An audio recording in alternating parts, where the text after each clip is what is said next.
The Bro Malley Show. Oh, I can just start ripping, right?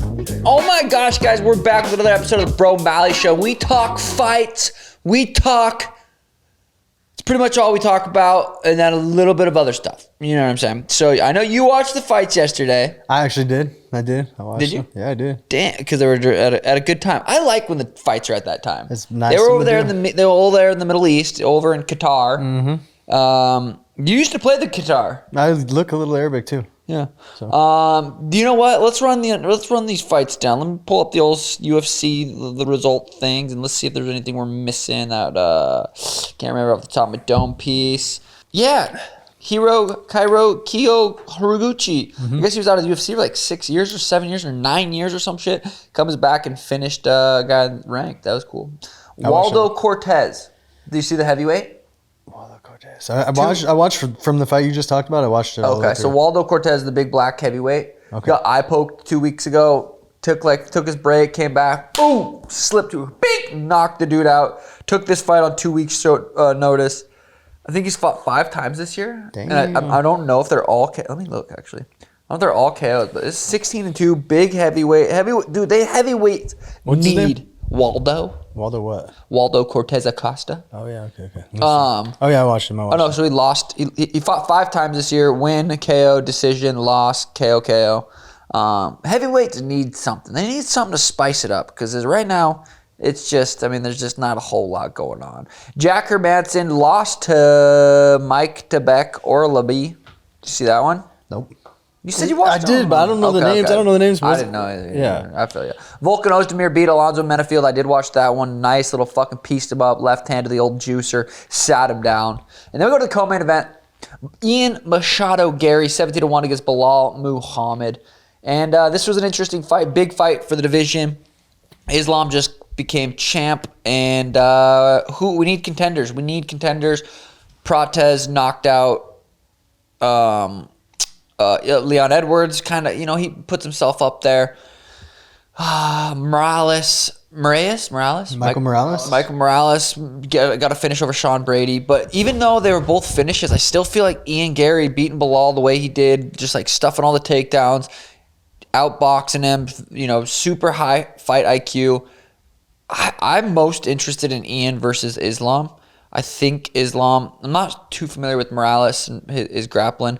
I feel like Islam might, I don't know. Ian just did such a good job stuffing the takedowns and has such a smart IQ. And that's the definition of hard work and self-belief. He came into the UFC calling his shot, saying what was going to happen, and he's just taking guys out left and right, kind of like at a...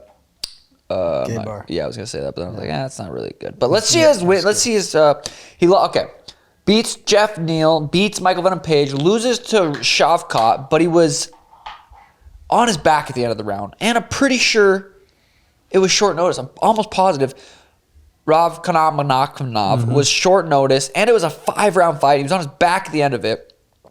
And then he takes another short notice fight against Prates and beats Prates. And then he goes out there and beats Bilal Muhammad. That's interesting. Ian versus Islam's interesting. I thought Bilal was a lot more boring than he was because he was throwing some punches back. And I never really watched him a lot, but I had heard that he was like super boring, most boring champ. But he was fucking throwing. He smoked Ian quite a few times. He was, and his boxing his boxing improved so much from, I don't know which fight it was before, but to the second Leon fight. And his boxing looked good. Yeah, he was throwing like, some good, he double jab, right hand, barely missed Ian. And that was a very high level fight. And he was shooting, and Ian was doing such a good job. But yeah, what's next for Ian? I think, Shavkat might be next for Ilya. Is Shavkat the one-eye guy? Or No, that's a different weight class. Shavkat Rakhmonov. Is he in your weight class, the guy with the eye thing? No, that's a big fucker. Oh, he is? The Pirate. I think he's 185. Oh. Middleweight. I'd fucking tune him though if I had to. I think I could take him now. I got 3 classes in, so fuck. Oh, we got to talk about that. We will. But Ian versus Islam is the fight to make next. I think so. Armin Sarukian versus Dan Hooker. Dude, I was thinking, I'm like, goddamn, Armin headbutted Dan at the weigh-ins. That for sure could have got the fight disqualified, canceled. Like, something could have broke his nose. Dan could have got a concussion. Could have said, hey, I'm not fighting. He was supposed to fight Islam. Back tweaks, which that happens. But yeah, imagine that. Imagine if fucking Armin would have fucked that up too. Has a title shot, pass pull out, day of, back, ouch. Day before, headbutts Dan Hooker. And didn't, like, he's his own worst enemy. But his skill level is so goddamn high. If you guys didn't see my breakdown video of how the fight played out, check it out. Some people were commenting like I was serious on YouTube. They're like, this doesn't really show shit. Like, it's a fucking joke. But Armin versus Ilya, Armin has the best chance of beating Ilya at 155. Islam is probably never coming back down to 155. He's a 170er. I mean, still, Patty versus Ilya is interesting. Gaethje versus Ilya is still pretty interesting. But I think Armin probably has the best chance to beat him. But, dude, I could still see Ilya just marching him down and fucking rocking his tits and get him out of there. But at least we have 2 big possible fights to make after that. I thought they were going to announce Ilya versus Patty because they were both in Qatar. Nothing really it didn't seem like anything got announced. So I'm still waiting on who Ilya fights next. Speaking of fighters, you have 3 classes in, huh? 3, dude. 3 classes in. How's it been? Well, give us the rundown. First day. I mean, I think we talked about the first day, right? I don't know, but I got the meanest. JJ said I got the meanest jab he's ever seen. Meanest jab. He said I should just jump to the contender series. Damn. Interesting. So I'm thinking about doing that. No, it's good, dude. You were nervous coming in. How I feel it? I feel good. It was awkward at first, like learning how to actually throw a jab. You know, you can punch and shit all you want, but when it's like doing the technique and stuff, it was really eye-opening. It was the first sport I've ever done where I felt borderline retarded. It's okay. You can drop it. We can always mute it. But yeah, just doing some of the, we were doing, what's it called? Where you just like switch your arms, boom, do that. When you're like. Pummeling? Yeah, pummeling, yeah. Did that on Thursday, and that was awkward. But you get people who are at the same skill level, so it's not that bad. We just and both probably a lot stupid. less athletic. Yeah, there's a guy who came down from, I can't remember where he came down from. I think his name was New Jose. Jersey? Maybe his name is Jose. I don't remember his name. He's got a beard. He came down just for a week, so I trained with him. That was cool.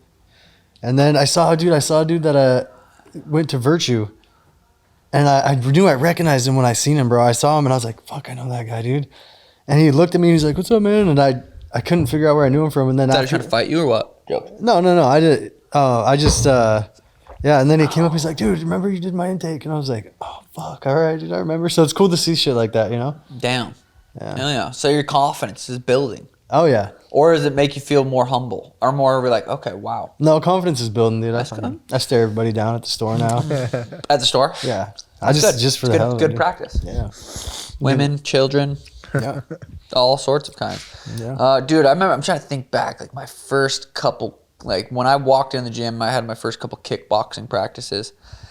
See, like you learning from JJ, JJ's been learning from Tim for 10 years. Yeah. Like, so you're learning such high level shit at such an early stage of like learning. Yeah. Bro, we just kickboxed. Like we sparred. I fucking threw gloves on and was just sparring, like not really learning techniques for years.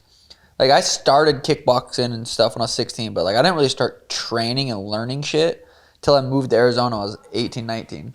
I was just telling G that I feel like I'd feel less awkward if I just went into it, like did sparring, right? Rather than, I mean, obviously you got to learn the techniques, but when I'm really trying to focus on them, I feel so much more awkward than when I'm hitting the bag. Yeah. But I also, one of the things I do wrong is I keep all the weight on my front foot because that just feels more natural for me for some reason. Wait till you eat like 2 calf kicks and you're going to go, okay, maybe I'm going to bounce a little bit. I'm working on that. It's crazy. I forget how much there is to learn because Know it all? Well, I've just been doing it for so long. It's so, like everything I do is just natural at this point. Literally just second nature. So it's crazy. Even thinking about it, like where to put your weight and stuff. But a lot of it, I mean, you have to think enough to like learn the stuff. But a lot of it's just like kind of flowing, letting it just like kind of being natural. I guess I don't know if that's good advice because that's exactly when I was overthinking because we were doing something where we had to like, so slipping was hard for me because I would go, it was just weird to do it like little. And then I would have to think like when to block and then counter. But then once I stopped thinking like right arm, left arm, and I just did what felt right, then it was like boom. And then we would flow. Yeah. And it was, so once I stopped thinking so much, it was way easier. Yeah. Dude, once you get your first sparring session in, you're going to be I'm excited for that, dude. You're going to be like, I need to quit vaping. I need to quit smoking. Dude, that's weird. I was just talking to you about that too. It's been fucking hell. Like I can get a day, and then I can't. And I noticed it.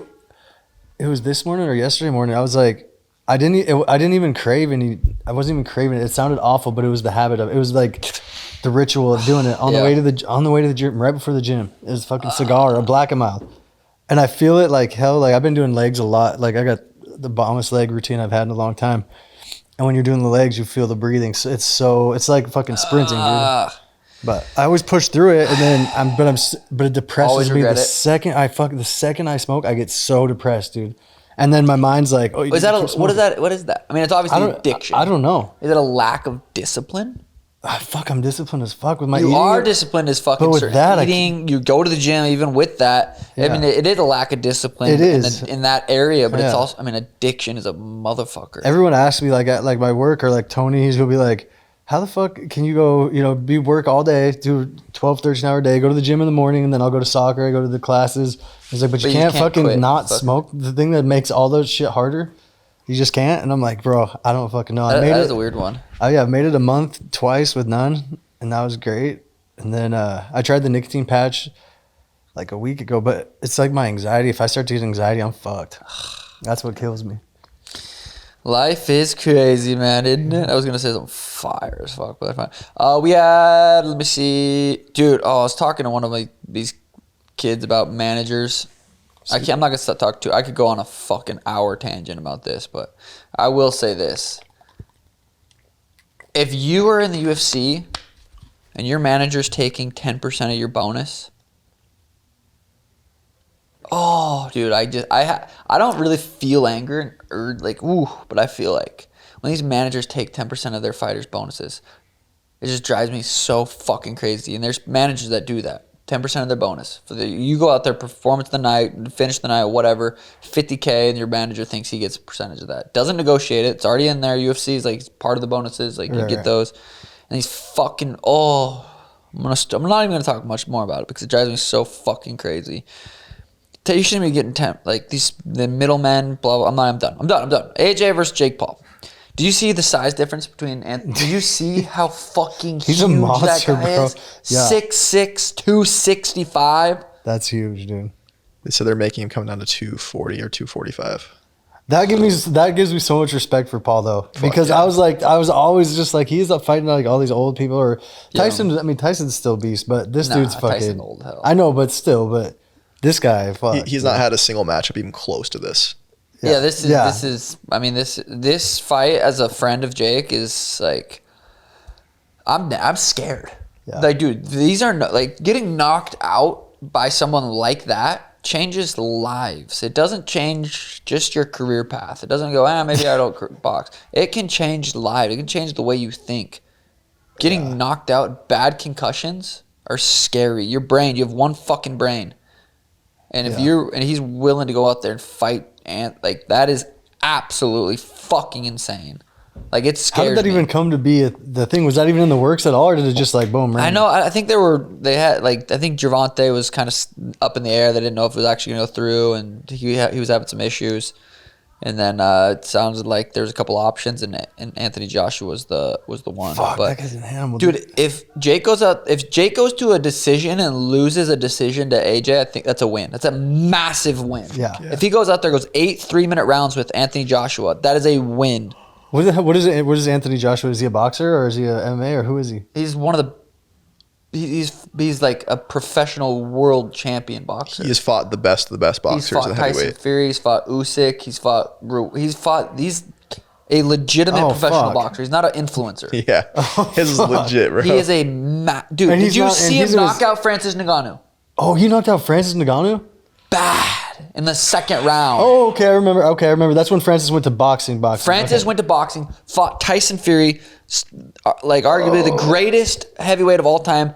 And some people think that's the big white dude, right? Beat Tyson Fury. A lot of people think Francis beat him. So Francis fights Anthony Joshua. Anthony Joshua knocks him out cold in 2 rounds. Did you see that knockout? You remember it fresh off your head? No, I don't. Let me show you. Francis. It's insane. That's crazy. So this guy and Anthony, what's his name? Anthony Joshua. Yeah, he's not even like out of his prime, right? He's still primed out. He's still there. This isn't like that long ago. Damn. Watch. What if Jake knocks him out? Dude, it would.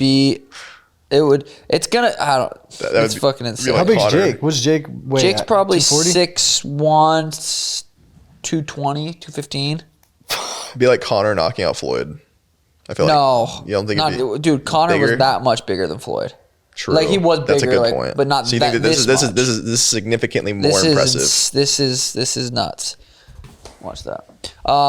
Would you say that this is more impressive if he's able to beat someone like that?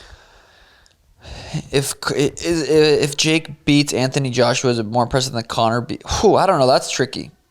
I don't know. If Conor would have beat Floyd, that would have been fucking pretty insane. But this seems. He's just. I don't know. It's bonkers. It's hard for me to wrap my head around. It's like me. I don't know. It's like me fighting. Jones. No, not John Jones. Yeah, I mean. I feel like you knocking out Ryan in his He didn't even prime. knock him out yet. How far, dude? I gotta watch. I ain't watching 3 minutes. Shit. Oh wait, did he just knock him out? Might have fast forwarded too much. No, it's still here. One second. Round 2. What round did he knock him out in? 2. It's. I mean, here, let me find. Oh, a I clip. see. I got it. Okay, because he dropped him once and then he knocked him out the second time. It was a brutal knockout. Oh fuck! It was a brutal. Francis is huge, dude. Look at that car outside. Francis is a little bit smaller than that car. Francis is a. Oh, so he didn't even knock him out right there. He just hit him and wobbled him. That ain't even over yet. Here, let me find a clip because I don't even know if. Here it is. No, it's right here. You said that last time. I know, but there he goes. Oh fuck! And he fucking about killed him. It was a bad knockout. Well, because he knocked him down. He knocked him down 3 times then, didn't he? It might. Well, 2 times and then a knockout. Oh god. But that is. That's. I'm crazy. scared. I'm genuinely. Like, Jake has got massive nutsack. That is insane. Yeah, dude, that's crazy. And he's confident. Sounds confident. Dude, and Anthony Joshua said, hey, there's nothing in the contract. There's no, like, don't hit me too hard. Yeah. There's nothing in the contract. It's fucking... Yeah, that's nuts. We had 2 of our guys fight last night. Joe Corrigan made his MMA pro debut. Fights at 135, moved down here from Ohio or something like that. I forget where. Moved down here. Dude's in the gym more than anybody. In here warming up before practice. Stays after extra classes. Wants it. He's one of those guys that just wants it. And went out there and looked fucking sharp last night. Got the first round finished. Southpaw, just picking his shots, landing clean. And went out there and got the job done. First pro fight, 1-0. JP3, one of our other soldiers, took a really, really tough, short notice amateur fight. JP3 is one of the most athletic guys in here. Just pure athleticism is probably one of the top guys in here. Has really, really high level skills. It looked like I was watching. One of our buddies was FaceTiming us because we were at the fights, and it was hard to see, but it looked like he just got fatigued. And it didn't look like he was getting out skilled. But, dude, once your cardio goes, your skills are... minimal, yeah. It's so... But he took it on short notice. He was looking so good. He's so fun to watch, even when he spars in here. Do I know which JP3. Does he have the ponytail thing? Yeah, he does, right? I don't know. He's Mexican. Oh, maybe not, man. There was a lot of, like, crazy kicks. So dude, when he spars, like I look and watch. I watch him spar. He's such a good athlete, and he's got such good skills. He lost yesterday, but amateur fights, those are meant to be tough fights, and you're supposed to learn from that shit. So, hoping he just sticks with it and continues to keep getting better. I love coffee. It's my favorite drug. Crypto. Oh, fuck. Would it take a dive? What everyone's what? Bad? It's not good.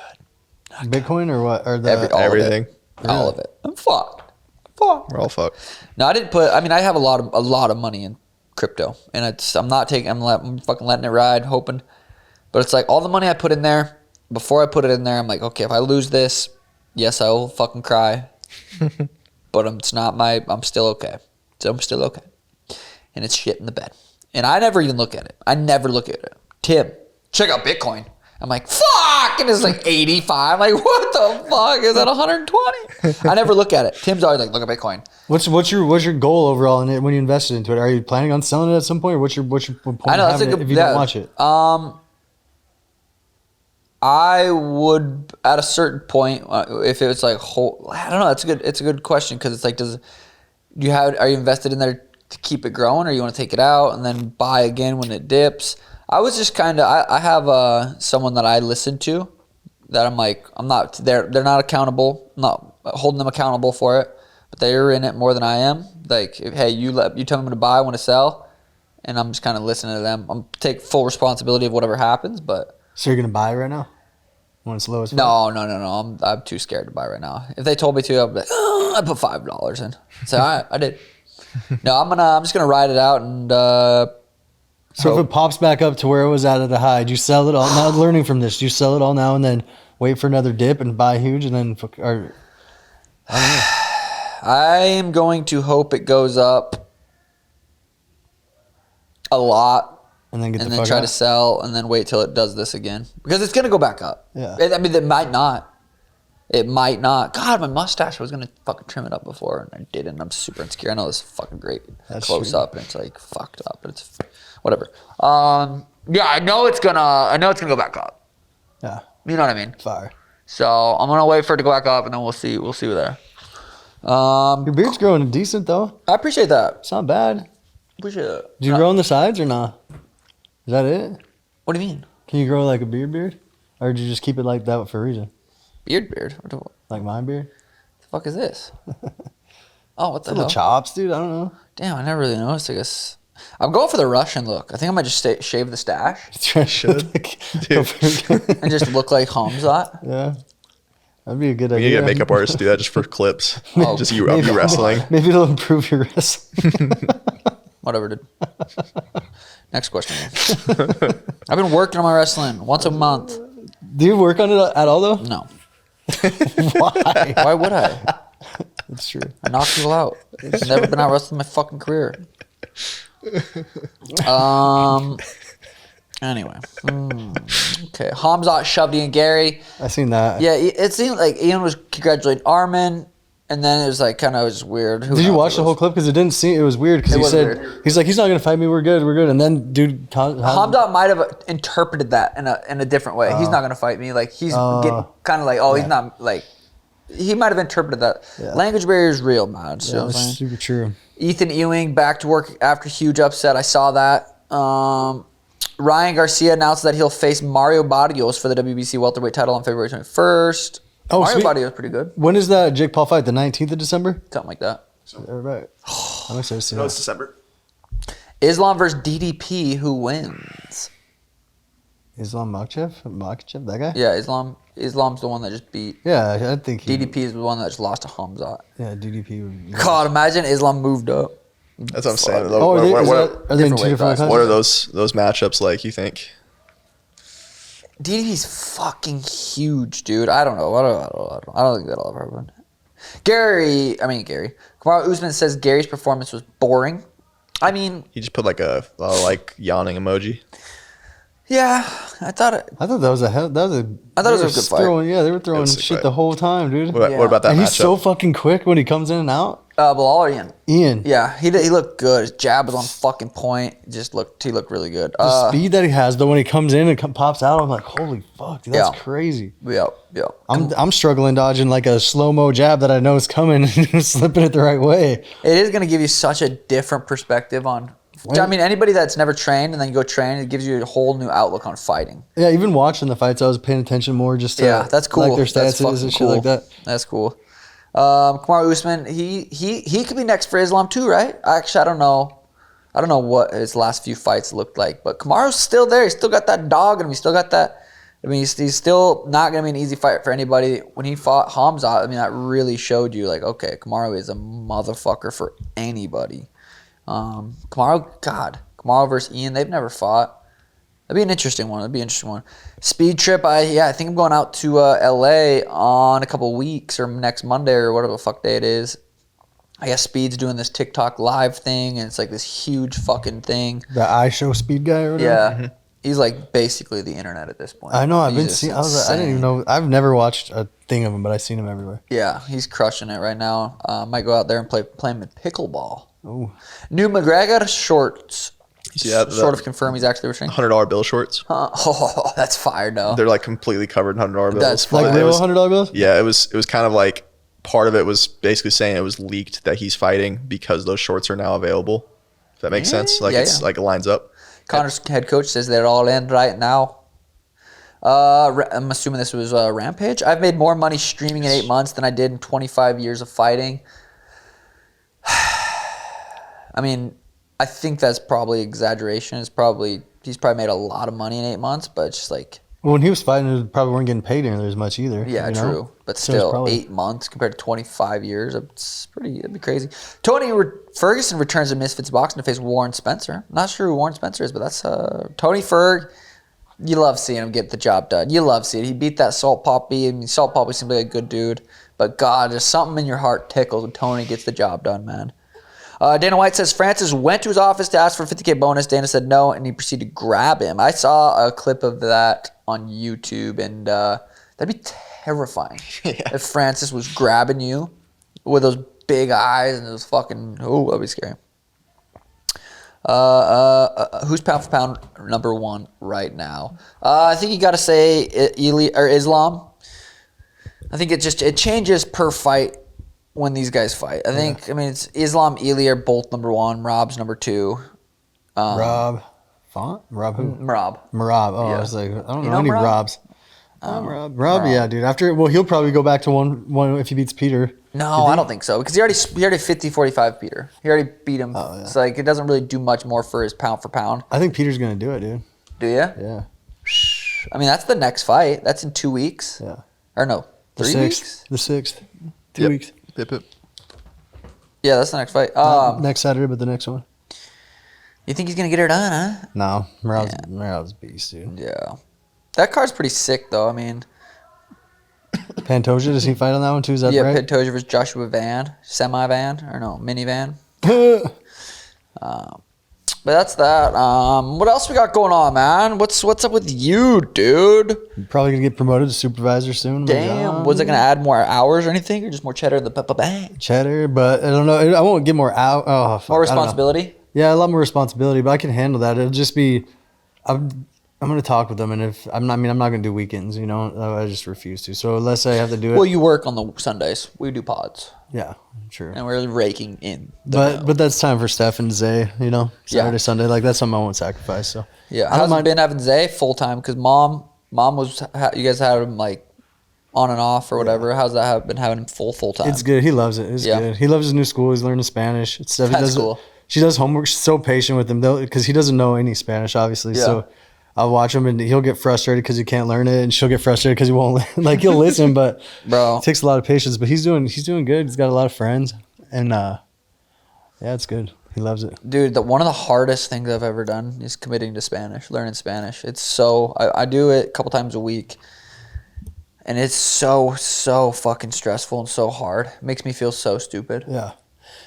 I'm pretty decent at it, but I don't feel like I could speak it back. But when if I listen, I can break down enough for the most part of what they're saying to understand it. But it's hard. I don't know how to speak it back, if that makes sense. Yeah, it's the more, and it's one of those things. Like the more I learn, the more I'm like, I don't know much. Yulisa, my teacher, is so nice, so good, and I'm like, I feel like I have to commit. I've committed to myself too, but I'm like, at this point, I've been doing it for a year almost. I'm like, I feel like I just gotta keep going. But she always reminds me too. It's like, don't focus on all the stuff you don't know. Just like remind yourself like how much you do know, how far you've come. Yeah. And that helps. Kind of puts it in perspective. I'm like, okay, I have learned a lot, but it just doesn't feel like it because you learn something and then you move on to something new, and so you constantly feel like you don't know. Yeah. Does Danny talk to you in Spanish a lot? Yeah, she does. It's hard when I don't know. It's like more frustrating for her and annoying. Yeah. She has to tell me something for me to go back. Yeah. But I'm slowly getting there. It's fucking. There's times where I'm like, I literally just want to quit. I do not want to do my fucking Spanish, and I just do. I show up. That's what you gotta do, dude. Zay's they teach the math in Spanish. And he's been getting 5 out of 5. All like he's good at doing it. That's so good for him. That's going to be so fucking funny if he's like 12, 13, just speaking Spanish. He should, by that point, he should be pretty good. Danny moved here when she was 9. No English. 0 English. Went straight to school. And she just, had no choice. She had to learn it. Yeah. Well, that's what Oliver did. He didn't know any at all. He knew 0. He came here at 4. Within 6 months, he was fluent as a 4-year-old could be in Spanish or that's in English. Crazy. But the difference between Zayd learning that and Oliver learning English is that Oliver's getting only English spoke to him all day. Yeah. Every day. Well, it's like what kind of... But how did they learn it so quick? That was what's crazy. Is like that little turd was like speaking like a normal 5-year-old English. I wonder if there's been a study done on that about like kids being able to just like the time it takes for an adult to learn it versus a kid learning it. He learned it like has that. To be faster. Man. No, it is. Pisses me off. I know. Well, that's why I tell Danny, like, we have to make sure Elena and Mateo speak Spanish. Like, I don't want them to have to try to learn it like this because this is fucking hard. And I'm not a good learner in school. Well, if Danny just talks to them in just Spanish. She doesn't, though. Oh, but I try to always remind her. I'm like, just talk to them in Spanish. It's literally your first language. Like, it's not going to. Yeah, if she just talked to them in Spanish, you just talk to them in English. I mean. Yeah. I always wondered, dude, if you just started saying random shit to like a little kid, like no real language, dude, just. But if they would just pick it up. You're fucked up. If you were consistent with like a cup is. I think make your own language. It would just be so funny, dude. That'd be fucked up. It would be super. Dude, they've probably done so many fucked up experiments and stuff that no one knows about. Oh, they definitely have. Like fucking a monkey and a human just making sweet love and having a monkey human. A human? I don't think that's compatible, but. Hey, you just never know. You just don't. Mateo's 6 months old today. 6 months old. 6 months, yeah. It's so crazy the day to day. Like, he's been doing this thing where he goes, nah, and like stretches out really long. And I do it back and he goes, nah. And like, it's so fucking funny. That's cool. He's a cool little dude. Barndo, new house is pretty much damn near done. Hopefully moving in the next like 3 weeks, which is crazy. Damn. I cannot wait. This is going to be That's super gonna be duper. fun moving a bunch of shit in there, dude. Oh, you're just hiring some movers, huh? I don't want to bring anything from the house because our house that we're in right now is like, what, a couple 100 feet away? You're just going to keep everything in there and get all new bed, all that? That makes sense. Yeah. PickleDojo? The PickleDojo is damn near up and running. It's just, it looks so good. I cannot wait to get the vibes in there, just bumping, the tunes bumping. I want to have some older tournaments, 55 and up tournaments. And just, God. Well, especially with the 55 and older neighborhoods right here, dude. Yeah. I want to should I tell my YouTube video idea? Yeah. I want to do, because Tim's Jehovah Witness, you know? Yeah. I want me and Tim to dress up, ride our bikes, and go door to door and hand out flyers, pickleball flyers. Have you heard, or do you believe in exercise? Just fucking, I don't know. Yeah. Tim will have to carry that one because he's done it more than I have. But has he ever done it? Oh yeah, Jehovah's Witness. He went door to door. Oh yeah. He said he used to be so nervous, knocking on the door, hoping that wouldn't be from a kid. It wouldn't be a kid from school. Just God. Little redhead, just like. Oh. Yeah. But he is who he is today because of it. That's true. You know what I'm saying? God, I was gonna say something. Fire. Oh, poker. Dude. Took 5th place yesterday. Played for about.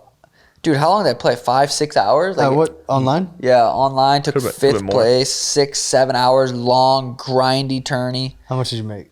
1,000. Oh, all right. Yeah, but I also was at the casino playing. I haven't been to the casino in fucking months. Was playing cash at the same time. I had my laptop up, playing cash. Went up 250 cash. I just have it. It felt good to be on the side where something. You know, you sit down and give cards. It's easier to let them go. No, well. When you're playing, it's like some days you just have that person that has one card better than you. Yeah. And it's just, usually I feel like I'm the person that has the worst card. I feel like everyone probably feels like that. Yeah. But yesterday I wasn't that guy. I was the guy with the better cards. That's good. I beat this guy in a big hand. He raises. I 3-bet. He shoves pre-flop. I call. He flips over kings. I don't flip over my cards yet. And the river, because I was like, he could hit a king, right? River comes clean. I flip over my aces, double up, make like 160 or whatever. Oh, he you had had pocket aces? You had pocket kings? I had pocket aces and pocket kings. Coolered him. And then I had ace king, and he had ace 8 at one on this one board. We both had hit our ace, but I don't know what he put me on, but because I'm pretty sure I 3-bet. But then I won another huge hand off him. But I ended up going up 250 cash and 1,000 tourney playing at the same time. What was it buying at the tourney? 33. Damn, 33 and you made $1,000, dude. That's huge. Did you 3-bet with ace 8? No, Sean had ace king. Oh, ace king. you ace king. Okay, I was like, damn, we're opening up now. No. I like that. I was saying, I wonder what he put me on because I'm pretty sure I 3-bet. Okay. But dude, turning cash was so fun to play at the same time because I played so tight cash. That's what I'm saying, because you can. Jack 8 fold. Because you're busy with Like, something else, you can let that shit go. That's nice. I couldn't believe that tournament, dude. There was times where I had 6 big blinds and I would double up and like I just kept. And then I got to the final table and I was only, I think like $600 or whatever, and I was 8 out of 8, and I was the lowest on the big blinds. And then next thing I know, 2 huge stacks go all in and one guy loses, so I get a little pay jump, and then it happened again, and I was just skating by.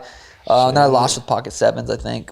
Fuck, I haven't played for a minute. I'll play just on my phone for nothing. Bro, sometimes, but I just go all in on my phone. 99% of the time, I'm like annoyed. But that yesterday, I was like, dude, I was running hot, I was running pure, and it felt good. But I also took a poker lesson with Jason Kuhn. And like, I feel like I did get better. I felt like I got better when I went to Vegas and played with those guys.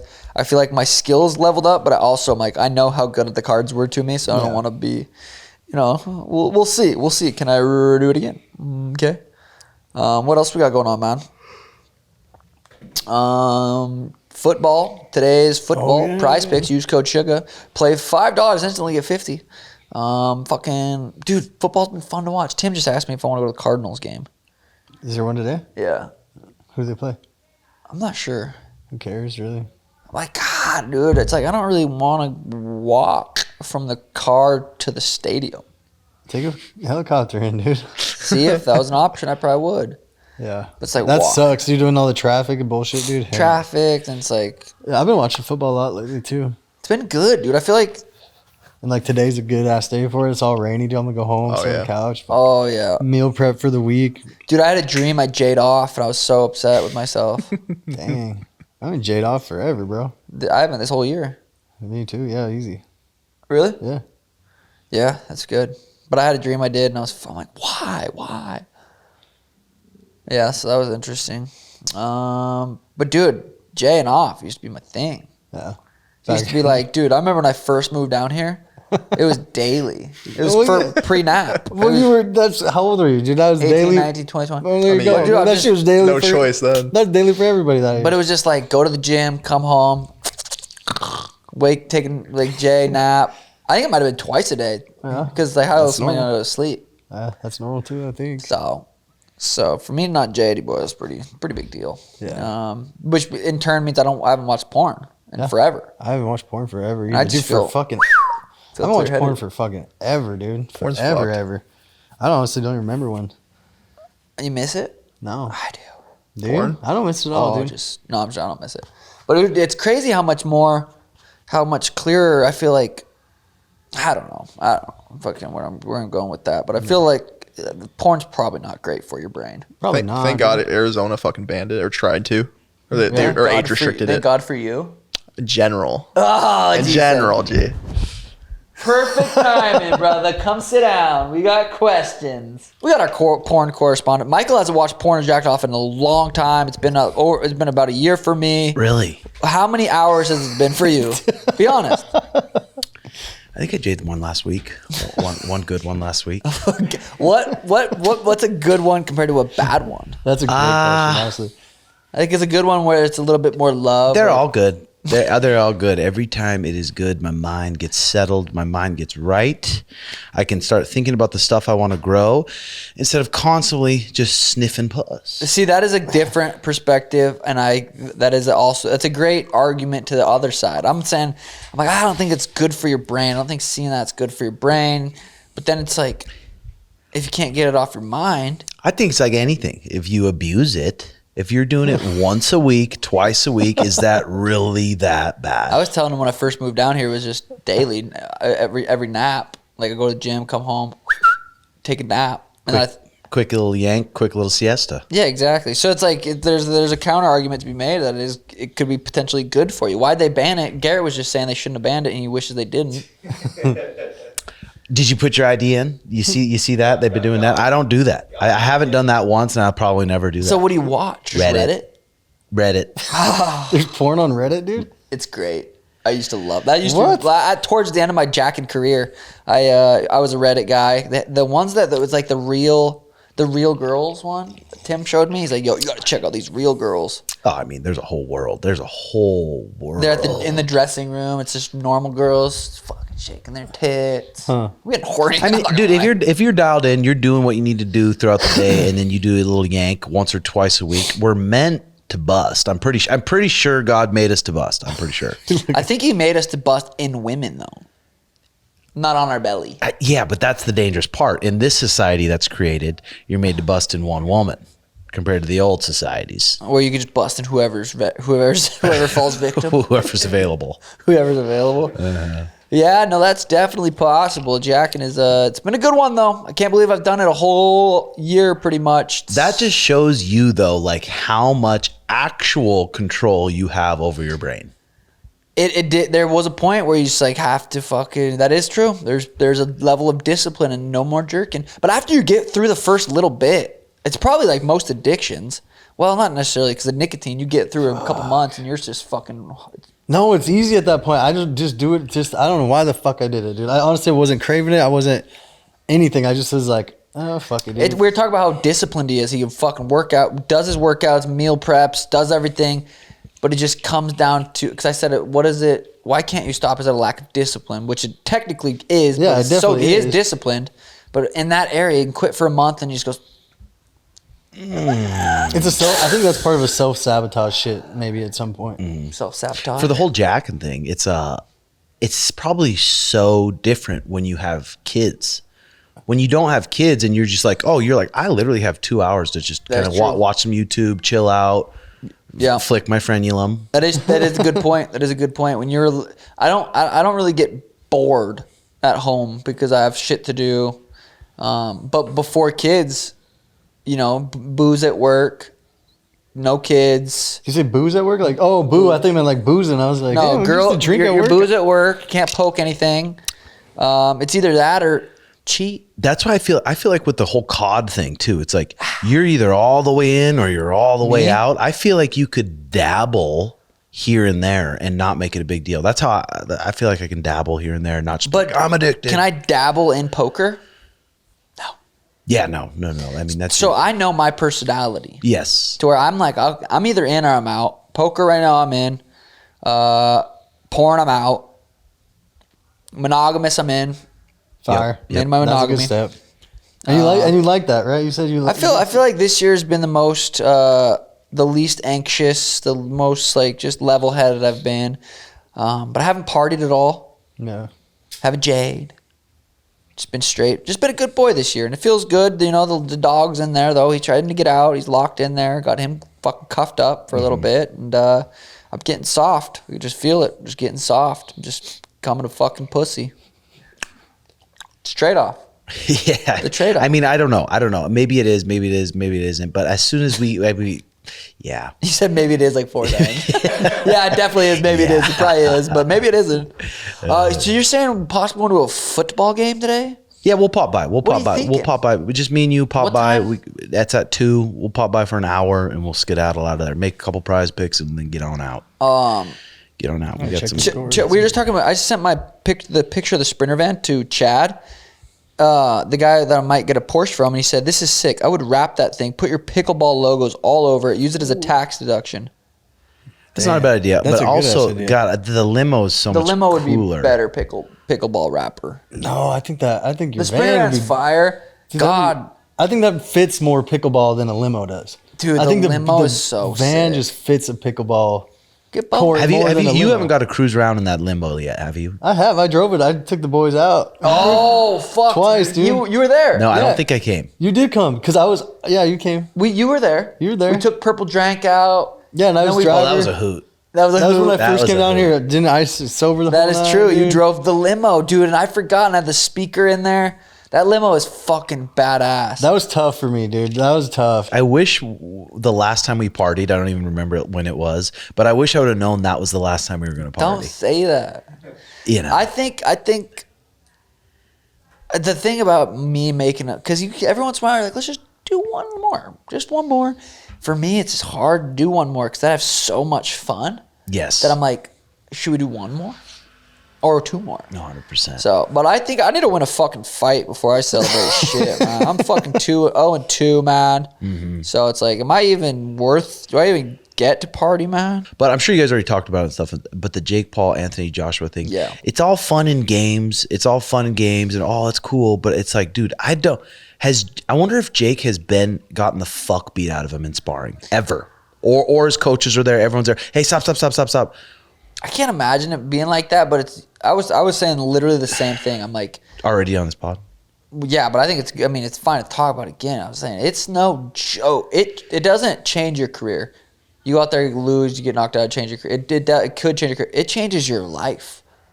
You getting knocked, like if you get knocked out like Francis style, like it's life changing, and it's scary, and it's fucking. I'm as Jake's friend, I'm fucking scared. Well, everyone I've talked to too is when you get knocked out, and you start having severe concussion symptoms, like you can't say your ABCs, you don't remember your address, and those last for weeks. That changes fucking people, and this dude 6'6". 250 with fucking abs, and you see how fast twitch and explosive this guy is. What does it say about boxing if Jake Paul goes in there and beats him? An Olympic gold medalist, 20-some wins, over 20 wins, over 20 knockouts. It almost makes boxing look... he's been doing it his whole life. Jake's been doing it for 5-6 years. I was saying if he goes out there and loses 8 rounds in a row, that's a win for Jake Paul. 100%. That's a fucking win for Jake Paul. If he goes to a decision with this guy, it's a huge win. Yes. God, dude, I just want to... I don't... Oh... I've been hit hard. I've been basically fucking knocked out. And I remember after, like, not remembering my phone number. And I'm like... For some reason, I remembered my mom's, but I'm like... That's the only number I remember. And I just, like, couldn't remember my address. That was like for a couple hours. Mm-hmm. But people deal with bad knockouts, and it's bad. I'm curious though, has he sparred anyone like this? Because you get a lot of confidence, be like, I'm fighting this guy. I've sparred guys just his size, just his speed, just his explosive. You've never sparred anyone like that. So you don't know what to expect. Even when you block a punch, you don't know how hard that thud is. Who do you find that is that big, that fast? Like, you can find people that big, but that big and that fast. You can find people that fast, but not that big. Like, he is a mixture of fucking... He's scary. You almost got to go look at his record, who he's fought, who's done decent against him, and try to bring them in, maybe. Andy Ruiz, baby. Right hand to the chin. Fuck. I never watched, like, box. Like, this happened, 5 years ago or something? And maybe even longer. And I literally remember watching that fight. And I didn't even know Andy Ruiz, didn't even really know Anthony Joshua. And I remember it was like late at night. I was laying on my bed, probably just got enjoying, laptop on there. And Andy, I was like, holy fuck. Wasn't expecting that short little fat guy to knock out that huge jack guy. But, the way Jake's talking, he sounds confident, but Jake's a promoter. Jake is going to say this stuff, whether he truly believes it or not, I think. But he sound confident. He's got a fucking big ball sack on him. It's so crazy. That's exactly what Sean said. Big ball sack. Massive scrotum. Oh, I hope it doesn't change him forever. I hope he gets through this fight and can keep having big fucking fights. Too. I hope it doesn't change the guy forever, because I've seen so many times in fighting, beatings change people. I want to see him, and he's so confident that he could beat Nate Diaz in an MMA fight. We always see these crossovers, these boxing crossovers. We've seen one, James Toney versus Randy Couture, boxer come to MMA. Dude, I would love to see Jake versus Nate in MMA. I'd be so... Jake's confident. He really wants that fight. He's tried to make that fight happen. That's what he said. But I'm like, God, I want to see that fight, regardless of the fucking Anthony Joshua fight. How would Jones do against Anthony Joshua? Anthony Joshua would probably knock him out. Yeah? In boxing? Yeah. No, MMA. Oh, Jones would take him down, choke him. Easy? Yeah. Probably under a minute. No, really? Under a minute. Put him on his back, he's lost. Yeah. Huh. For sure. But, God damn it. Hi, Alexis. Oh, you can bring it over here. Thank you so much. But, yeah, that's goddamn good times. So great barista Alexis here. Thank you. Thank you. Yeah, it is good times, and it's good times around this place. When I pull up to this place and I see that PickleDojo sign, Red Academy, the coffee, and I'm like, the shit we got going here is Makes me so fucking happy. PickleDojo, a little nervous. We got 2 members. We got 2 members so far. We do. But 2. memberships technically aren't completely open. They're going to open soon, and there's only 200 memberships available. And we've put a lot of bread into this. We have put we have put all our own money into it, and if it sinks, we sink with it, just like crypto. I think you guys will do good with it, dude. I think you guys do good. Yeah, I think just alone, people from the gym will fill about at least half those memberships. Yeah. By yourself, people from here. Yeah, I think so. And our door-to-door salesman, I was telling these guys, I was telling chat, telling them that how much experience you have in door-to-door. So I think we should be able to crush that. Dude, I just picture us riding our bike, maybe falling off into the grass, and like, just this can be a great video. Oh, yeah. Okay, yeah. Doing our promotion for it. Yeah. Have you heard about the PickleDojo? No? Yeah, it's going to have to be door to door. I mean, all these retirement communities, they don't, a lot of them don't, they're not even on the internet, a lot of them. They're on the local newspaper. Yep. So we're going to be going door to door and selling that. That's going to be phenomenal. I think we give, like, we offered a free class. If you've never done pickleball, just get them in there, play 30 minutes, hit it back and forth, a free class, introduce it to them. The tunes are bumping. They walk through that door, and something's going to spark their ovaries. Especially you have that old-ass oldies music on from your day, dude. Some 70s. Just fucking, yeah. We need a... Bump, dude, some you know coke what at the we door. need? Yes. For the old people, the 80s group. We need a PickleDojo mascot. Yes. They're just hyping games up. That would be good. Just hitting sick dance moves, like... No one's in the court, but still we pay him $12 an hour. That would be good. Just dance! That would be good. Did you guys already talk about the UFC? Yeah, but dude, much. what did you think? Ian Gary versus Islam, I think makes the most sense next. Armin versus Ilya is probably not going to be next. Sounds like they're... I was surprised they didn't make Ilya versus Patty because they're both out there. I thought like they were going to do that. But I guess Ilya's brother fought, and then I guess Patty was cornering somebody, so that makes sense. But it sucks for the UFC because, like, I mean, how many followers? Armin Sarukin's got to have. Does he have 2 million followers? I wonder. I'm not sure. I wonder how big of a pop. Because the UFC probably sees Armin as such a danger to take out these superstars. Yeah. Well, dude, I was saying how fucking 2.7. How stupid he is for headbutting Dan Hooker. Day of the fight, pulls out of his back. The day before the fight, that fight could have got canceled. Dan could have broke his nose. He said he did. Dan said he did break his nose. That's what he said in his interview. He said, "I broke." Dan's not gonna not fight with him, which Dan's fucking savage. Crazy. Yeah, he don't give. I like watching him out there. He could just, yeah, dude. He don't give a fuck. Dude, he could have just risked that another fight camp for that little headbutt. And he broke his nose when he headbutted him. That's what he said. That's what Hooker said. But he is an absolute danger to Ilya, a massive danger to Ilya. He's got a 12-pack. You see his abs? Shredded. I know. I told That's fucking how I look. Like, look at this motherfucker, dude. That's how you yoked. look? Well, I mean, when I sit for like an hour and then put on the red light. You're that cut? Yeah. Armin could be a star. There's something there. Yeah. Like his skill set's fucking MMA 10 out of 10. He's really, really good. There's something there. There's something there. He could be a star. It's just so crazy how you think when there's a group of champions, you think it's going to be like that for so long, but then just everything changes real quick. Wow, dude. Everything felt like that changes. Was a stab at me. No, it wasn't. I felt like you were just poking fun at me. So we got Armin Sarukian, number 1. We got Charles, number 2. We got Max Holloway, number 3. Dude, I forget about Max. Yep. Armin versus Max, interesting. It is. Damn, it is that's fucking interesting. Dude, Max versus Armin, that's actually such a sick fight. Yes. At 157, too. It really is. So, I mean, I forgot Max at 155, just up there. It's so crazy with fighting. You just forget like how like sick of a fight Max versus anybody is. And the fact that Max has never been really held down and mauled ever. Yeah, no. Even Ilya took him down. He popped right back up. 170s though, it's like holy shit, dude. It just got so exciting. On so fire. Who doesn't want to watch this Michael Morales fight? 19-0 with like 15 fucking KOs. Walked in the cage at 196 pounds. Is that what they said?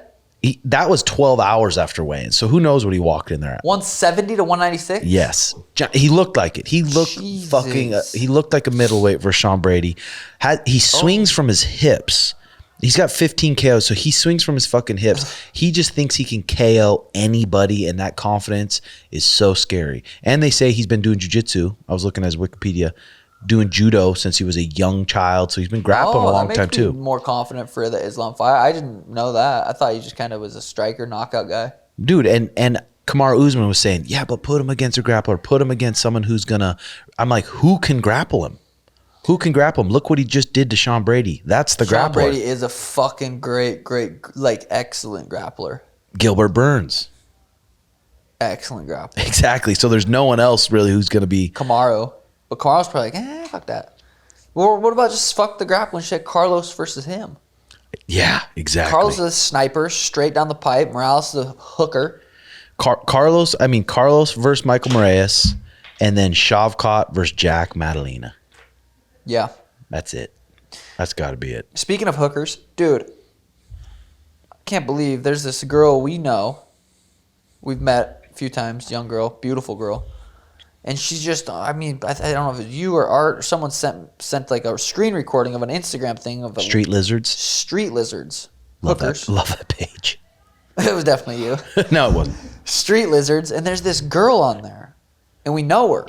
And she's young. She's beautiful. She's on there. And it's sad. It is. It is. It's just no guidance, no fucking, like, dad's on the picture. A lot of times I think mom passed away. By pimps, drugs. I think that's what it is. Because if a pimp has it and you're going to be... She's, like, hot. But it wouldn't matter what she, hot or not, or no matter what. If a pimp has her, dude, and then she's scared for her life, for her family's life. Then they She doesn't have any family. She does, but like not really. Like, what's the split? 50, then they feed the drugs into them, and then they're hooked on the drugs, and then that guy is your fucking provider and everything. That's your daddy. Oh, that's That's your daddy, yeah, dude, and that's fucked. Probably not 50-50. Pimp probably gets more than 50. Way more than 50, dude. 99. Him probably gets 80-20, dude, maybe. Who the hell- He gives her the drugs, the protection, all that. She don't get. protection. She probably gets maybe less, depending on who it is. God, when you start managing, Because what is she gonna do? Take it from him? Yeah, exactly. Oh Exactly. God! Like when I saw that, I was like, "Fuck, that was sad." That was It's scary. that one hurt my heart a little bit. I was like, "God damn." Well, it's crazy too. We'll listen to Candace Owens and her talking about like not even putting your kid in school, putting your kid in school to just train him to be a slave, to train him. Yeah. And I was talking to Mariah. I'm like, really, all your kid needs is English class, an English tutor, and pretty much basic math. What else? yeah. What else do they? If you Lewis have Clark. if you have your kid in jiu-jitsu and they're around other kids and they're learning to be around other Socializing. kids, what else are you getting from school? I Free daycare. That's pretty much what it is. I haven't put a lane in anything. Right now, I think once we move into the new house, I kind of want to just turn that house into like a small school, and then like Natalie and their boys, like, hire a teacher that comes over 3-4 times a week, a couple hours a day, teach them basic stuff. Because school is just everyone's learning the same thing. No one really wants to be there. I guess kids at that age probably want to go to school because they're hanging out with their friends. But That's what I was gonna say. You build a lot of relationships and learn how to act for the most part. But that's back then. Like now, it is scary. Dude. Like, jiu-jitsu too, though. Like, yeah, that's true. Yeah, Atlanta loves jiu-jitsu would take over that part in a healthier way for sure. Because that's a way. I love Zay being around the crowd he's at here. And Michael's good. and the homeschool kids, they get their ESA money, right? They get their ESA money, so they get like a gift card or whatever per month. They can swipe it for activities. A lot of homeschoolers train here. Really? And Oh, I use didn't know. that Yeah, I didn't know that either. to pay the membership, and then they can even buy like merch and stuff Oh, for their shit. training equipment. Oh, I didn't know that. That's cool. Yeah. We can get some homeschoolers at the PickleDojo. For Yeah, recess. no, for sure. What's going on right now? Open mat for the kids? No, it's a competition training for the kids. It's all the kids that are competitors. They come in on Zay Sunday. I gotta get him his Dude, ass there's in a tournament, lot of dude. kids. It's hard training too, and these kids are getting good. These kids are getting good. Zay That's wants to do a fucking tournament sick. so bad. He dude. was I keep, saying that. I keep telling him I'm getting him, and then it's not that I don't follow through on purpose. I just forget about it, and I don't Yeah. know what day it is because I can only take him once a week now. Have you been sticking with your MMA training? Yeah, I can only go on Thursdays, dude. But I like it. I should get a promotion soon. I'll be doing Monday through Friday on different hours, and then I'll start coming more. But I like it, dude. I like going. I like JJ's he's good, man. Yeah, I was He's a telling him, good I'm like, teacher. bro, you're learning from JJ, who's been learning from Tim for 10 plus years. You're learning such high level shit. It's like when I started at 16, I was literally just sparring kickboxing and basically until I moved to the lab. Like I didn't really start learning how to fight until I moved to the lab when I was like 18, 19. And I was in the UFC 4 years later.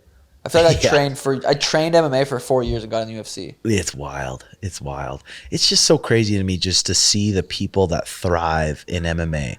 No matter how good of an athlete you are in the gym, no matter how skilled you are, you got to be able to turn it on and just be game on that night. Corrigan, we talked about it. Joe Corrigan, our guy that just fought, he turns it on in sparring, in sparring too, and he does. He shows up. But that video you sent me, him last night fighting, he was on. Oh, motherfucker was on. Southpaw, knees up the middle, uppercuts, 3-2s, just sharp as fuck. Did you hear the commentator say, this is literally like watching Sean O'Malley? Yeah, that's funny.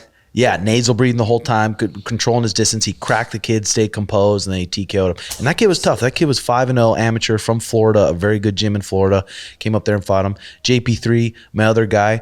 I'm like, this is that kind of stuff. We're trying to find. This is what happens when you try to find the toughest guys to fight. Yeah, 100%. Trying the toughest guys to fight and not letting losses in an amateur. It's like, that's not your goal as an amateur. I need to go undefeated. Your goal as an amateur is to find people that are going to test you and go through experiences like that. So I'm excited for him too. Your last amateur fight should be tougher than your first pro fights. Yeah. Your last couple amateur fights should be not way, but tougher than your first pro fights. First pro fights, go out there, win 1, 2, 3, 4, and 0. And it's like, that's what you need to do. That's just the game. You got to fucking play the game. In your opinion, should someone look for when they're thinking about signing with a manager? But what should they? Because dude, everyone's not like you. You like to have a control of a lot of things. Other people are like, I want to go to training and I want to go home, and I don't want to think about shit else. Yeah, we talked about it a little bit, but I cut myself off so I didn't get too fired up. But a couple nasal breaths. I lucked out. Emron. I met a guy named Emron. He was the owner of Sanibel, CEO of Sanibel. We started working together. I was his first athlete on the sponsorship side. And, I'd call him for advice a little bit here and there. And I was like, holy fuck, this dude is smarter than everybody I talked to. Like, you just could tell he was way smarter. And he would always say, like, hey, ask me if you ever need anything. And like, I'd ask him questions. And, like, it was built into a relationship to where, like, I would complain about managers. Because, dude, I remember I'm not going to say names. I'm not allowed to legally. I went and sat down with the UFC once and with my manager and negotiated the contract. We sat down. I talked the entire time. Manager didn't say anything. I go and fight. I give my manager 10%. And that fucking made me so mad. Like, managers are basically middlemen, right? They just fucking relay information. They're not realistically going to get you much more from the UFC. Like, a manager's not going to fight for the UFC. All these managers are friends with the UFC. The UFC tells them what to do. They don't really push back. They got to keep a good relationship. Well, I wonder when they get at your level, is there a little bit more pushback where it's like, hey, we can negotiate about this and talk to this. Why do I deserve more compared to people that are dealing with Sean Shelby who are 1, 2, and 0? They probably don't have as much pull. 100%. My thing is, I think these athletes, these UFC guys, young, go in there, take 10, 15 minutes, meet with Sean Shelby. Hey, what's next? What do you guys want from me? How can I earn more money? Not say, I want this, I want that. UFC's gonna say, dude, they don't need me. They don't need Connor. They don't need anybody. There's so many up and coming guys. On to the next. So you gotta have a good relationship with UFC. But what was your question? What do you look for in a manager? Like, what would you be like? Okay, that's fair. Fair. What he does and what I pay him. It's so hard too at different levels because you have these guys with like 10,000 followers on Instagram. They're like they want a manager. I want to get a manager so I can get sponsors. It's gonna be hard. I found a lot of my own sponsors by going on Instagram and messaging them directly. Imagine you're a company and you get a message from a MMA management company. Hey, I have 80 fighters. Like, do you want to sponsor these guys? It's like, You get a message from this guy you see he's in the UFC. You look at his page. He's posting stuff. You get a message directly from that fighter. Like, who are you gonna? I feel like it's easier to go directly to a brand and get your own deals. Again, if you don't want to do that, it's different. I wanted to do that. I enjoyed doing that. I enjoyed that process of stuff. But it's hard. It's hard for managers to go out there and get sponsors for these guys. I feel like for your point, if it's like a company that's high up there, they might not even give a shit to read a message from you compared to if there's a manager who has those connections. And so he might be able to get bigger sponsors because, like, you're not going to read a message from some random person. But if someone like big name that, I don't know if Israel is Adesanya writes you, you're going to write back. Yeah. Are you saying it's better from the athlete or better from the management? depending on the sponsorship they're trying to go to. Like a huge company, like if a manager who's been doing that his whole life has connections to that, he'll have a way better chance than Sean O'Malley, who nobody knows they're gonna not even open your message. From the brand perspective, Emron, Sanibel's side, from the brand perspective, he said it's so much more meaningful to get a message directly from an athlete. It shows enthusiasm, it shows interest, it shows they want it from a. I mean, these managers, I don't know. But if I wrote Sanibel, would they even read my message? Yeah, you're not. Yeah. If I was doing or if someone here who's like up and coming pro wrote them, would they open his message compared to if you wrote? There's probably companies that have people that run their social medias. It's not like the CEO sitting there on their. They have companies that run their. Hey, make sure you're looking at message requests. Some of these management companies, though, they have 80 to 100 fighters. And they have their own lives too. Mm-hmm. They have 80 to 100 fighters, and their spiel when you sit down with the fighter, the opportunities we're going to bring you. We can grow you in this. We can grow you in this. We can grow you in this. And then these managers too, they're balling. They're fucking loaded with money. And then this guy who's been poor his whole life makes $20,000. Somehow gets a bonus because he put his fucking neck on the line. Had nothing to do with that manager, and a lot of the managers take a fat cut of the bonus, and they're already loaded. 10% of the bonus. That's crazy. Yeah, it's like you're paying a middleman. I just think there's other ways. Take control of your own career. Go down, sit with the UFC, have a conversation with them. You want sponsors? Fucking reach out. You're not gonna get sponsors if your social media shit. You're just not. Go out there. You have to grow your social media. If you don't really have big social media, go out there, knock a motherfucker out. Say something funny, say something witty, be entertaining. Get Schmidt on a pod. Have Schmidt be on your podcast, make it massive. It's like you gotta take advantage of the UFC's platform by performing that 15 minutes you get. Try to say something funny on the mic, say something racist. No jokes, but yeah, you gotta take advantage of the UFC platform, build your social media. If you really won't need a man, I don't see a ton of need for managers. Well, I mean, basically what a manager does, they'll get the email, say, hey, you need your guys to sign up for their corner passes. Mm-hmm. Who should I get set up for the flights? Mm-hmm. That's basically it. I guess maybe if you found a manager that's like, I will take 20% of whatever sponsorships I find you. That's it. Yeah, if you can find someone that's gonna do that, hey, I'll take 20% of sponsors that I'll find you. Okay. Mm-hmm. I don't need don't take 10% of your fight purse. Like it's just they're already paying the gym, they're already paying taxes. You're gonna be a middleman and relay information from UFC to the fighter. It's cut that middleman out, do it yourself. Yeah. I think what you did is the best way. I was just putting the perspective of having a manager. But that's so rare. I mean, it's so rare to find someone like Imran. I'm very aware of that. But I still think if I didn't, I would have probably tried to do. It would not have been as good as it has been, but I would have probably tried to just deal with the UFC directly by myself. You pretty much do anyway. If you go in there in person and have a manager sit there with you, it's not like they say shit. Yeah, I'm so curious to where these managers said, oh, you know what, we're going to put in a bonus. If they get a bonus, we're going to get a big percentage of that bonus. It pisses me off. What? How is that even fucking like? You should be slapped in the fucking face if you take a bonus. But dude, a lot of these fighters are like scrubby kids. That's the first time sitting in front of a businessman like that, and that businessman's like, look what I did with Diego Lopez. Look what I did. It's like, you didn't do anything. Diego Lopez went out there and won fights in exciting fashion. Yeah. That's what he did. Yeah. He's one of my favorite fighters. Diego? He's fun to watch. Or just, and I'm not saying Diego Lopez, but any of these guys. These guys get their opportunities because they win their fights. And the contracts they're not good contracts. Like most contracts, I dealt with this early in the UFC. Like when I fired the first management company, I still had to pay them. I had to buy that contract out. I didn't have anyone looking at my contracts. And this is like right when I got into the UFC. It's like I had to pay out that manager to get out of the contract. Yeah. Like those contracts are not benefiting you. They're not to protect you. It's to protect the management company. So say you're 5-0 in the UFC. You're 5-0 in the UFC, and you got through that without being a manager. The UFC's like, we're going to renegotiate your contract. Would it help to have someone who knows how to negotiate a little bit? have some. I think probably. If you're not willing to learn a little bit yourself. And that's probably where it's the weird thing. There's probably some managers that know how to nicely negotiate with the UFC compared to guys who are like, nope, I just got to stay on the UFC's good fight side. Whatever they say, we're saying yes to. Yeah. I mean, the UFC's not – they get a lot of hate on fighter pay and stuff, but it's like they're not – if you're going out there and performing, they're willing to talk. They're willing to negotiate. If you're going out there and boring as fuck, it's like – there's probably not a lot of nudging you're going to be able to do. Hey, we're going to pay you this. You want to argue? We don't need you. They're in such a powerful position that it's like, put on performances and then ask, hey, is there any way I could earn more money? What can I do to earn more money?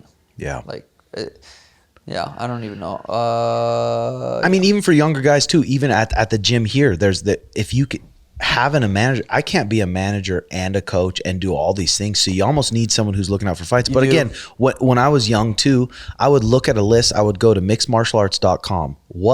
They have a list of events coming up. I would go to those events, find the email them myself, say, hey, this is my record. This is my style.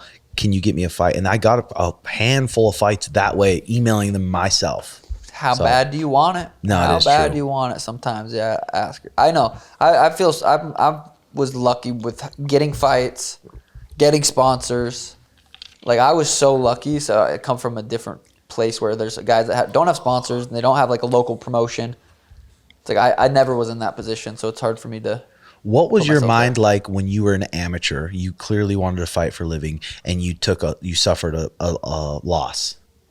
I remember my first loss ever was to Shay? Yeah, Shay. Oh, God. I remember I cried all night, and then I was back in the gym that next Monday just like, all right, I got to get better. I have to get better. It was literally sad for a day. Back in the gym, I have to get better. And then I lost to Miles. Mm-hmm. And it was in Malta. My dad and I drove. It was like 8-9 hours. Lost. Drove home. That next Sunday, we were at Crossroads. I was fucking hitting bicep curl. I think my dad even took a picture over the top. You're like 60s in your arm, just bicep curling 60-pounders, dude. But dude, I was able to shake it off and be like, all right, I got to get better. It didn't really go through your mind, maybe I should do something else in life. That went through my mind when I moved to Arizona and I was getting my ass kicked a lot. Yeah, but it was like short-lived. It was like, it was there. But I'm like, all right, fucking just got to be in the gym more. I feel like when I moved to Arizona, I was like, damn, I just don't have that much skill. Mm-hmm. I haven't learned enough. I was able to kind of always go back to, I had no plan B. There was no other option. I was not going to move home. Didn't ever cross my mind to move back home. Mm-hmm. I had no other I could do this. There was zero, I could do this. It was, I got to make this work. That's all I really remember thinking. Got to get better. Got to improve. But I'd already knocked out so many people that I still had that confidence. Mm-hmm. I just got to fucking hit a motherfucker. Should touch your chin. Mm-hmm. But, all right, other fuck pod. GGs. Let's go watch What time did you guys start? Did you guys start at 10:30? Oh, fire. Hour 17, man. Dude. We're vibing. Great to be back. Man. We're here. We're there. Bye. Love y'all. Deuce.